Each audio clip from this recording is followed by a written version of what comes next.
अब तक हम सुनते हुए आए थे कि सेबी जो है अलग अलग इंस्टीट्यूशंस पर, अलग अलग लोगों पर बैन लगाती है, प्रतिबंध लगाती है, उन पर जो है कार्यवाही करती है। लेकिन अब एक ऐसी खबर सामने आई है जिसमें पता लगा है कि बॉम्बे हाई कोर्ट ने खुद सेबी के खिलाफ कार्यवाही कर दी है। तो आज इस वीडियो में हम जानेंगे कि आखिर ये कार्यवाही क्यों हुई है, और ये कार्यवाही केवल सेबी के खिलाफ नहीं हुई है, ये कार्यवाही आपका बॉम्बे स्टॉक एक्सचेंज और नेशनल स्टॉक एक्सचेंज के खिलाफ भी हुई है। तो उस पर भी बात करेंगे। और इस कार्यवाही के दौरान एक इंपॉर्टेंट शब्द सामने आता है और वो है डीमैट अकाउंट। तो डीमैट अकाउंट क्या होता है, डीमैट अकाउंट क्यों इंपॉर्टेंट है, डीमैट अकाउंट किस तरह से खोला जाता है, कौन खोलता है, इन तमाम बिंदुओं पर जो है हम चर्चा करने वाले हैं। चलिए इसी नोट के साथ वीडियो की शुरुआत करते हैं। मेरा नाम है अक्षय और आपका स्वागत है दृष्टि IAS चैनल की इस नए वीडियो में। सबसे पहले बात करते हैं कि आखिर खबर यहां पर क्या सामने आई है। तो खबर यही है कि बॉम्बे हाईकोर्ट की ओर से, बॉम्बे उच्च न्यायालय की ओर से सेबी, BSE और NSE की संयुक्त तौर पर आलोचना की गई है और इन तीनों इंस्टीट्यूशंस पर टोटल आपका 80 लाख रुपए का जुर्माना लगाया गया है। कारण क्या है इसका? कारण यह है कि दो याचिकाकर्ता थे जिनकी ओर से एक याचिका दाखिल की गई, जिस याचिका में कहा गया कि बेसिकली आपका सेबी के एक आदेश पर उन दोनों याचिकाकर्ताओं के डीमैट अकाउंट को फ्रीज कर दिया गया था। और उनका यह कहना था कि ये जो कार्यवाही की गई, ये कार्यवाही पूरी तरह से गलत थी। और सुप्रीम कोर्ट ने भी इस बात को स्वीकार किया। तो सॉरी, बॉम्बे हाई कोर्ट ने भी इस बात को स्वीकार किया और बॉम्बे हाई कोर्ट ने यह कहा कि सेबी की ओर से जो कार्यवाही की गई थी, ये कार्यवाही पूरी तरह से अवैध थी, कार्यवाही अमान्य थी और इसकी वजह से भारतीय संविधान के आर्टिकल 14, आर्टिकल 19 और आर्टिकल 300A, इन 3 आर्टिकल्स का उल्लंघन होता है। तो इसी आधार पर बॉम्बे हाई कोर्ट ने जो है सेबी की कार्यवाही को रोक दिया और सेबी और जो बॉम्बे स्टॉक एक्सचेंज है, नेशनल स्टॉक एक्सचेंज है, इन पर 80 लाख रुपए का जुर्माना लगाया। तो ये ओवरऑल यहां पर खबर है, जिस खबर को हमने देखा। अब एक बार बात करते हैं कि पूरा मामला क्या है। मामले को एक बार समझ लेते हैं, फिर हम डीमैट अकाउंट पर बात करेंगे। मामला अगर आप देखें तो दो इन्वेस्टर हैं, दो निवेशक हैं। एक यहां पर भारतीय डॉक्टर है, गायनोकोलॉजिस्ट है, और एक उनके बेटे हैं। ये जो बेटे हैं ये नॉन रेजिडेंट इंडियन है, NRI हैं। अब दोनों लोगों के डीमैट खाते को नेशनल सिक्योरिटी डिपॉजिटरी लिमिटेड यानी NSDL, ये क्या है इसको हम आगे देखेंगे, NSDL द्वारा फ्रीज कर दिया गया था। अब NSDL ने बताया कि हमने जो अकाउंट फ्रीज किया था वो किसके आदेश पर किया, वो सेबी के आदेश पर किया। अब सेबी ने क्या बताया, सेबी ने क्या पक्ष रखा? सेबी ने बेसिकली ये बताया कि ये जो दोनों लोग हैं, ये दोनों लोग बेसिकली आपका एक कंपनी में प्रमोटर के तौर पर शामिल किए गए थे। कंपनी का नाम है समय श्रेनुज एवं एंड कंपनी लिमिटेड। इस कंपनी में प्रमोटर के तौर पर शामिल थे और सेबी ने इस कंपनी को, ये जो कंपनी है, इस कंपनी को ये कहा कि बेसिकली आप अपना जो फाइनेंशियल स्टेटमेंट है, फाइनेंशियल रिजल्ट्स जो हैं, वो हमारे सामने पेश करिए। अब जब इस कंपनी ने अपने फाइनेंशियल रिजल्ट पेश नहीं किए तो सेबी ने कंपनी के सभी प्रमोटर्स पर कार्यवाही करी और उसी कार्यवाही के हिस्से के तौर पर इन दो लोगों पर भी कार्यवाही की गई। अब आप सोचेंगे कि यहां तक तो सब कुछ ठीक चल रहा है, तो समस्या कहां पर आई? समस्या तब आई जब इन दोनों लोगों ने अपना पक्ष पेश किया। इन दोनों लोगों ने बताया कि बेसिकली हम इस कंपनी के प्रमोटर तो हैं, लेकिन प्रमोटर केवल इसलिए हैं क्योंकि इस कंपनी को उनके कुछ रिश्तेदारों द्वारा शुरू किया गया था। तो रिश्तेदारों के द्वारा शुरू करने की वजह से हम उस कंपनी के प्रमोटर हैं और कंपनी में हमारी कोई भी प्रत्यक्ष तौर पर हिस्सेदारी नहीं है। आप सेबी के रूल्स को अगर पढ़ेंगे तो वहां पर भी यही प्रोविजन है। सेबी के रूल्स बेसिकली ये कहते हैं कि मान लीजिए कोई कंपनी है, सबसे पहले प्रमोटर कौन होता है? प्रमोटर वो व्यक्ति होता है जो कि कंपनी की शुरुआत करता है, कंपनी का आइडिया लेकर के आता है और कंपनी में एक बड़ा इंफ्लुएंस रखता है। अब सेबी के नियम ये कहते हैं कि प्रमोटर जो है वो, उसका अगर कोई रिश्तेदार है, कोई जो है प्रत्यक्ष रिश्तेदार है, तो वो भी कंपनी में प्रमोटर माना जाएगा अगर वो कंपनी में 10% की हिस्सेदारी रखता है या फिर कंपनी में किसी की मैनेजेरियल पोस्ट पर मौजूद है। अब इन लोगों का ये कहना था कि हमारा इस कंपनी से कोई भी प्रत्यक्ष रिलेशन नहीं है, केवल हमारे रिलेटिव ने इस कंपनी को शुरू किया, इसी वजह से सेबी ने हमें इसके प्रमोटर के तौर पर नामित कर दिया। और वो जो रिलेटिव है, उस रिलेटिव ने इन दोनों लोगों को कंपनी के 10% शेयर अलॉट कर दिए। तो इस वजह से कंपनी के प्रमोटर हो गए और इस तर्क को बॉम्बे हाई कोर्ट ने भी एक्सेप्ट किया, स्वीकार किया। और इसी तर्क के आधार पर बॉम्बे हाई कोर्ट ने यह कहा कि इन दोनों लोगों का कंपनी में कोई भी प्रत्यक्ष हित मौजूद नहीं था, कंपनी में डिसीजन लेने की कैपेसिटी में दोनों लोग नहीं थे।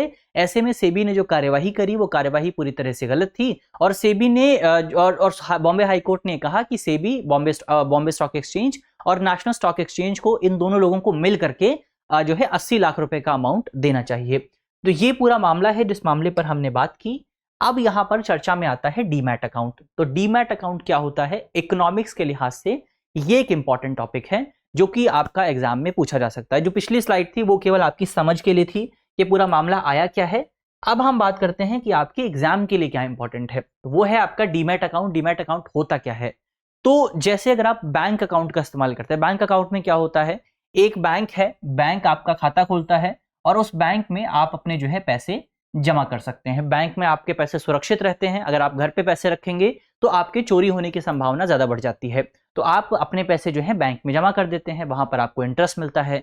इसी तरह का कुछ काम जो है वो आपका डीमैट अकाउंट करता है भारत में इन्वेस्टर्स के लिए। क्या काम करता है? प्रयोग की अगर आप बात करें तो जो डीमैट अकाउंट होता है वो शेयर और शेयर जैसी जो दूसरी प्रतिभूतियां होती हैं, जो दूसरी सिक्योरिटीज होती हैं, जैसे कि आपका टी बिल हो गया, जी सैक हो गया, गवर्नमेंट सिक्योरिटीज हो गया, इनको ऑनलाइन खरीदने और इनको सुरक्षित रखने के लिए जो है डीमैट अकाउंट का इस्तेमाल किया जाता है।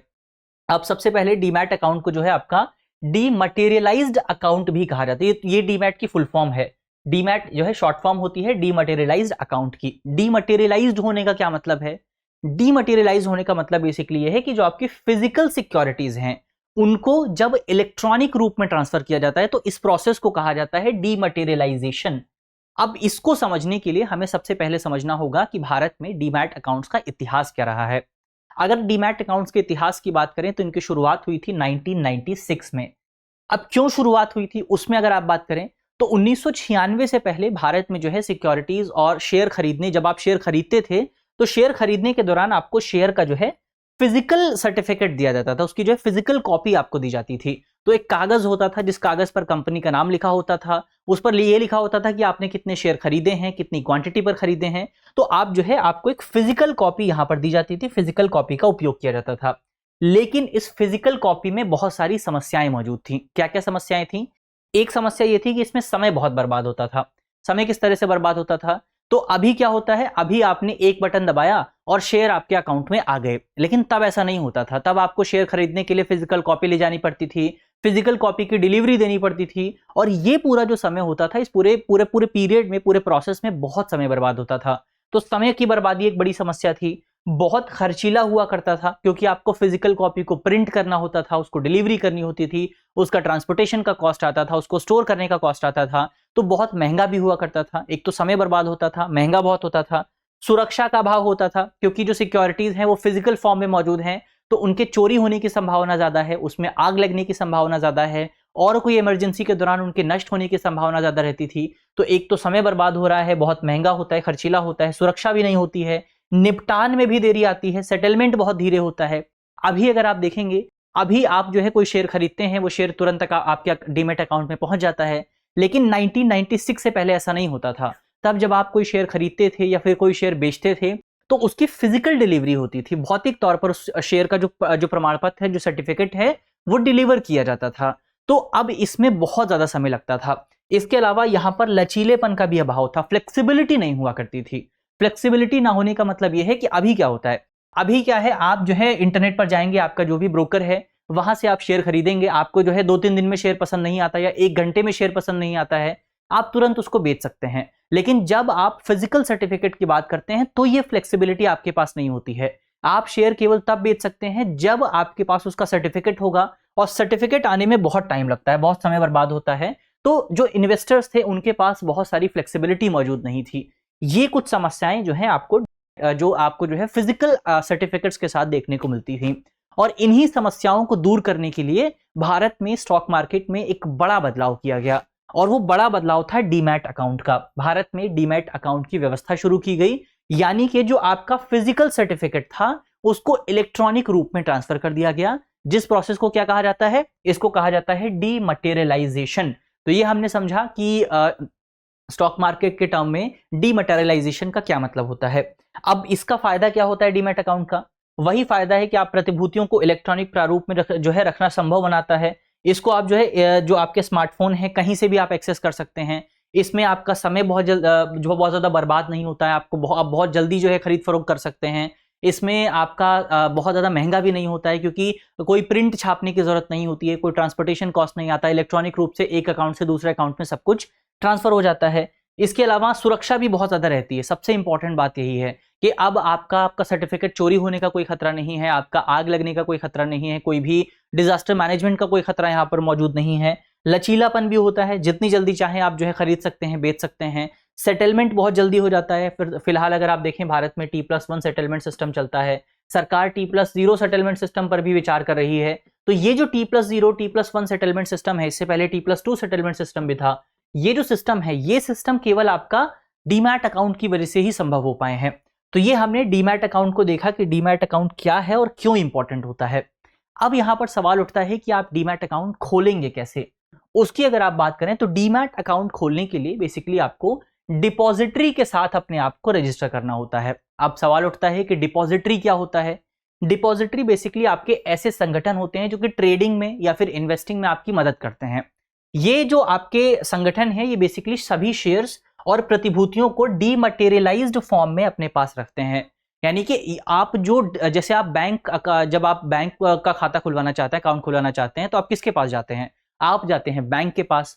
ऐसे ही अगर आप डीमैट अकाउंट खुलवाना चाहते हैं तो आपको डिपॉजिटरी के पास जाना होता है। अब भारत में दो सबसे प्रमुख डिपॉजिटरी आपको मिलती हैं, एक है आपका NSDL और एक है आपका CDSL। NSDL अगर आप देखें तो इसकी फुल फॉर्म है नेशनल सिक्योरिटीज डिपॉजिटरी लिमिटेड और CDSL की फुल फॉर्म है सेंट्रल डिपॉजिटरी सर्विसेज लिमिटेड। तो भारत में दो डिपॉजिटरी आपको देखने को मिलती हैं। अब ये जो डिपॉजिटरी है, ये डिपॉजिटरी बेसिकली बहुत सारे डिपॉजिटरी पार्टिसिपेंट्स को नामित करती हैं, डिपॉजिटरी पार्टिसिपेंट्स को नियुक्त करती हैं एजेंट के तौर पर। ये जो एजेंट हैं, ये जो डीपीज हैं, ये डिपॉजिटरी पार्टिसिपेंट बेसिकली आपका ये जो डिपॉजिटरी है, ये जो दो कंपनियां हैं, इन कंपनियों और निवेशकों के बीच में मध्यस्थ के तौर पर काम करते हैं, अकाउंट खोलने का काम करते हैं। जैसे कि आप अगर एग्जाम्पल अगर आप देखें तो एक होता है आपका बैंक, एक होता है आपका बैंक और एक होते हैं बैंक में पैसे जमा करने वाले डिपॉजिटर्स। तो ये आपके डिपॉजिटर हो गए और इन दोनों के बीच में होता है आपका बैंक का एजेंट, जो एजेंट आपका अकाउंट खोलने आपके घर आता है या फिर जिसके पास जाकर के आप अकाउंट खुलवाते हैं। ऐसा ही कुछ यहां भी होता है। यहां पर आप जो बैंक है इसको कह सकते हैं डिपॉजिटर। इसको क्या कहा जा सकता है? डिपॉजिटर। यानी कि ये जो दो कंपनियां हैं NSDL और CDSL, ये जो एजेंट हैं, इन बैंक एजेंट को आप कह सकते हैं शेयर मार्केट के टर्म में डिपॉजिटरी पार्टिसिपेंट्स यानी कि DP। और ये जो डिपॉजिटर हैं इनको आप कह सकते हैं इन्वेस्टर, यानी कि आप जो कि बाजार में पैसा लगाते हैं। तो ये हमने देख लिया कि बेसिकली आपके सबसे पहले आते हैं आपके डिपॉजिटर्स, जो कि नियुक्त करते हैं डिपॉजिटरी पार्टिसिपेंट्स को। अब डिपॉजिटरी पार्टिसिपेंट्स होते कौन है? इनको अगर आप देखें तो आपका जो बैंक है वो डिपॉजिटरी पार्टिसिपेंट्स हो सकता है, आपका जो ब्रोकर है वो डिपॉजिटरी पार्टिसिपेंट हो सकता है, जो पब्लिक सेक्टर फाइनेंशियल इंस्टीट्यूशन है वो आपका डिपॉजिटरी पार्टिसिपेंट्स हो सकते हैं। और इनका काम है भारत में निवेशकों के लिए डीमैट अकाउंट को खोलना। एग्जाम्पल की अगर आप बात करें तो जैसे आपका ज़ीरोधा है, जहां से आप शेयर मार्केट ट्रेडिंग करते हैं, वो आपका एक डिपॉजिटरी पार्टिसिपेंट होता है, DP होता है, क्योंकि वो आपका डीमैट अकाउंट खोलता है।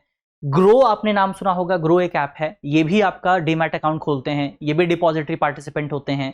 और भी कई कंपनियां हैं जैसे कि आपका शेरखान हो गया। इसके अलावा बहुत सारी कंपनियां आपको मिलेंगी, बहुत सारे पब्लिक फाइनेंशियल इंस्टीट्यूशंस आपको मिलेंगे जो कि डिपॉजिटरी पार्टिसिपेंट्स के तौर पर काम करते हैं। और ये इन्वेस्टर और जो डिपॉजिटरी होते हैं उनके बीच में एक एजेंट के तौर पर आते हैं, उनके बीच में एक जो है मीडिएटर के तौर पर आते हैं। तो ये हमने समझ लिया कि पूरा सिस्टम काम किस तरह से करता है। इसको एक बार अगर आप थोड़ा सा एग्जाम्पल से समझने की कोशिश करें ताकि आप इसको एक ग्राफ की तरह याद रख सकें, तो सबसे पहले आता है आपका D यानी कि डिपॉजिटरी, जो कि आपका हो सकते हैं NSDL और CDSL।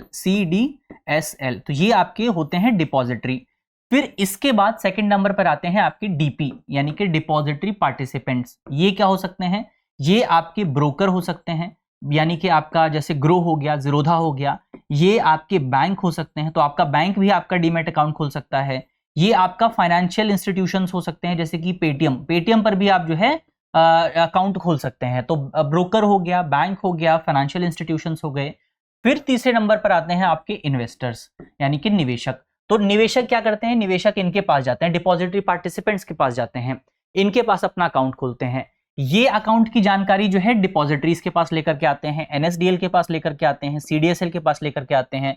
फिर इनका काम खत्म हो जाता है, डिपॉजिटरी पार्टिसिपेंट्स का काम as a depository participant, as a DP खत्म हो जाता है। उसके बाद जैसे अगर आपका ब्रोकर है तो फिर वो स्टॉक एक्सचेंज में आपको मदद करेगा कि शेयर खरीदने कैसे हैं, शेयर खरीदने में आपको मदद करेगा। फिर उनके दूसरे काम शुरू हो जाते हैं। तो ये ओवरऑल हमने यहाँ पर समझा कि पूरा सिस्टम क्या है और किस तरह से काम करता है। अंत में आपके लिए एक सवाल भी है, जिस सवाल का जवाब आपको कमेंट बॉक्स में देना है। आज का हमारा सवाल है कि निम्नलिखित में से कौन डिपॉजिटरी भागीदार, जिसको आप डीपी कह सकते हैं, डिपॉजिटरी पार्टिसिपेंट, नहीं होता है। हमारे ऑप्शन है, option A stock broker, option B bank, option C बीमा कंपनियां, ऑप्शन डी सार्वजनिक वित्तीय संस्थान। तो इसका सही जवाब क्या होगा वो आपको कमेंट बॉक्स में जल्दी से देना है। और अगर आपको वीडियो अच्छी लगी है, अगर आपको समझ में आया है कि डीमैट अकाउंट क्या होता है, डीमैट अकाउंट कैसे काम करता है, तो वीडियो को लाइक कीजिएगा। अपने दोस्तों को जो कि शेयर मार्केट के बारे में बहुत ज़्यादा नहीं जानते हैं, उनके साथ इस वीडियो को आप जो है शेयर कर सकते हैं। अगर आपको वीडियो अच्छी लगी है तो वीडियो को लाइक कीजिए, शेयर कीजिए, कमेंट कीजिए। और अगर आपने चैनल को अभी तक सब्सक्राइब नहीं किया है या फिर आप चैनल पर नए हैं तो चैनल को सब्सक्राइब कर लीजिए, क्योंकि इसी तरह की बहुत सारी इंपॉर्टेंट जानकारियां आपको इसी चैनल पर अब लगातार जो है प्राप्त होती रहेंगी हमारे इस नए क्विक अपडेट प्रोग्राम के माध्यम से। मिलते हैं आपसे अगली वीडियो में, तब तक के लिए अपना ख्याल रखिए, ध्यान रखिए, पढ़ते रहिए। धन्यवाद। डियर व्यूअर्स, अपने एग्जाम की तैयारी को और बेहतर करने के लिए हमारे चैनल को लाइक, शेयर और सब्सक्राइब करना न भूलें।